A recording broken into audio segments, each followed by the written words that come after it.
ازيكم عاملين ايه؟ يا رب تكونوا بألف صحة وبألف خير. النهارده هنعمل مع بعض الفطير. الفطير الجميل دوت هنعمله مع بعض بطريقة سهلة، مش هتعبي خالص. بدل ما تشتريه من بره، على الأقل ضامنة نوع السمنة اللي انت هتاكليها. هقطع واحدة معاكم وهوريها لكم مورقة ازاي، بجد جميلة جدا وسهلة. وهي بعد العجينه بتاعتي ما ارتاحت هبتدي كده اهوت ارش السطح بتاعي زيت، الرخامه بتاعتي زيت، وانزلها بالشكل ده،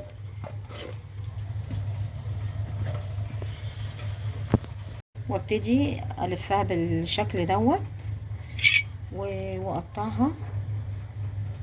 اشوفها كده، دول كيلو ونص، ممكن تيجي معايا 4 فطاير، ولو بقوا 3 يعني تبقى احلى برضو. كل ما كانت الفطيره مورقه كل ما بتبقى اجمل طبعا. اهي، وابتدي واحده واحده كده اهو،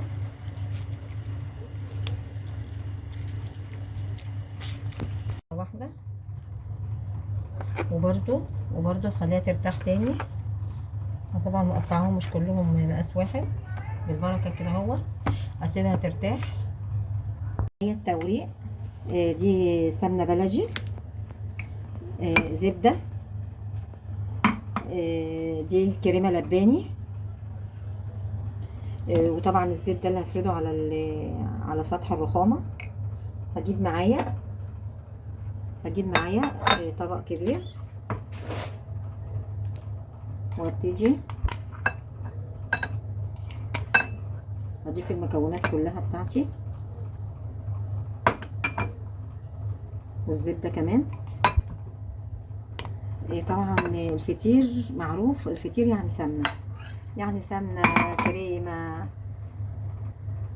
قشطه، اي حاجه معروف فطير يعني كريمه. فظبط كل ده كده اهوت مع بعضه، واحاول اقلب كله مع بعضه، وابتدي اول حاجه كده افردها بايدي. طبعا مادام ايديا عاملاها زيت اهو، اتفرد معايا سهله وهي ارتاحت، مش هتاخد مني وقت خالص. انت شايفه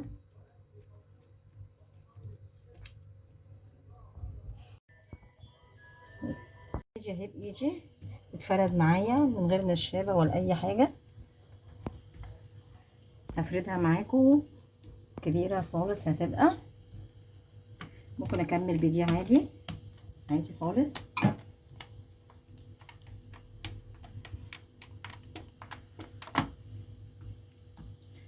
اتقطعت ما تخافيش برضو، لان كل الحاجات دي هتتلم، مش هتبان خالص.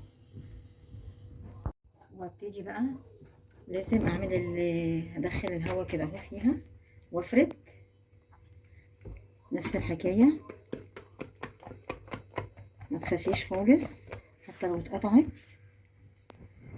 وبرضو اكمل الفرد بتاعي لغايه ما الاقيها خفيفه، بحيث ان ايدي تبان عليها كده اهو.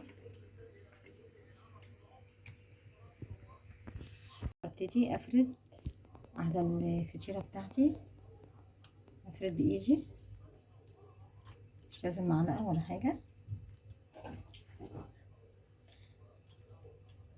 كل حته اقلبها، لازم اكون حاطه فيها السمنه بتاعتي. احاول اعمل الجزء اللي فوق، وبرضه ادهنها.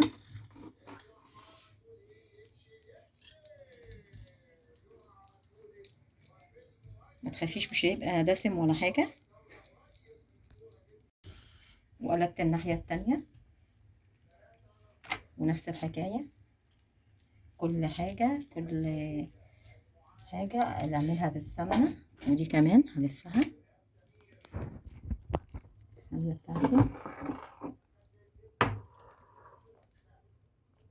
زي ما انت شايفة، ما خدتش وقت خالص وسهلة. هبتدي برضو هعملها كده اهو،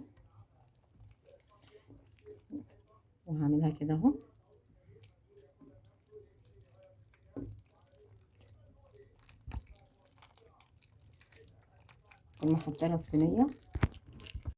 هكون محضرة الصينية واسيبها ترتاح. اكون عملت واحدة تانية واوريها لكم برضو. واحدة تانية برضو احط زيت، هي نفس الطريقة.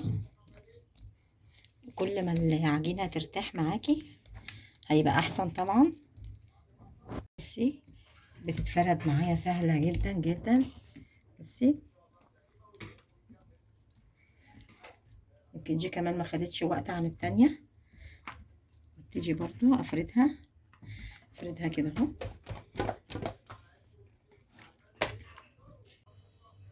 وهي ابتدت تتفرد معايا ياما زي ما انت شايفة، مش مشكلة اتقطعت.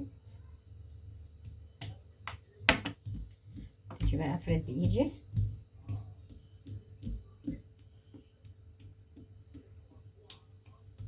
واوسع كده اهوت، وامسك الفطيرة بحيث ادخل لها هوا ومنها ايه فرد معايا.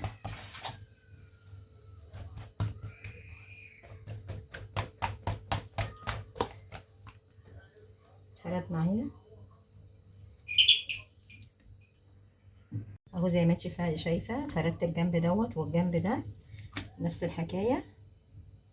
بس مرضتش اطول الفيديو اصلا، قلت اقلبها انا نفس الحكاية برضو.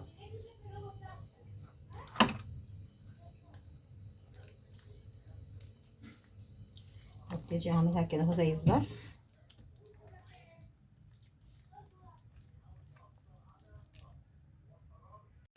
واحطها في الصينية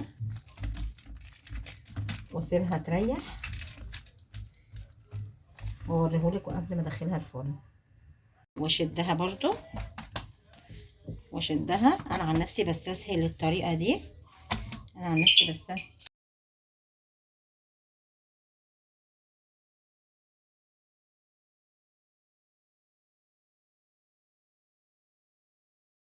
وهي زي ما انت شايفة هلفها رول كده اهوت. دي لو حد عنده بقى صعايدة او كده اهوت، دي بقى طريقة الصعايدة. لف رول كده اهوت واعملها كده اهو واحطها في الصينية واوريها. وهي اكون محضرة الصينية بتاعتي مفيش سمنة ولا اي حاجة، واسيبها ترتاح وادخلهم الفرن ونرجع مع بعض نشوف هتبقى ازاي. وهي دي بقى بعد ما ارتاحت تفرد معايا الصينية كلها.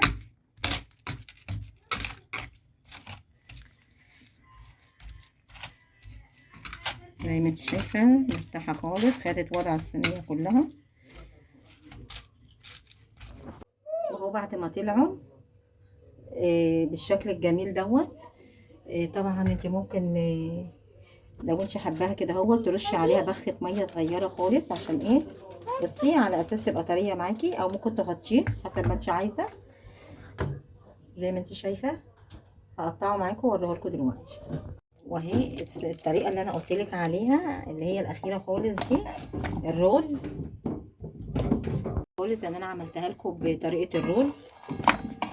بصي دي ممكن تقيلة ازاي. الطريقة دي بتاخد ايه يعني، بتاخد ياما.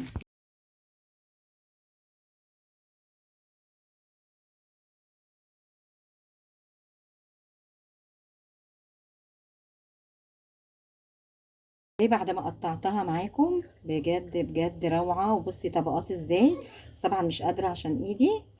ولو عجبك الفيديو ما تنسينيش في اللايك والشير والاشتراك في القناة عشان يوصلك كل جديد. باي.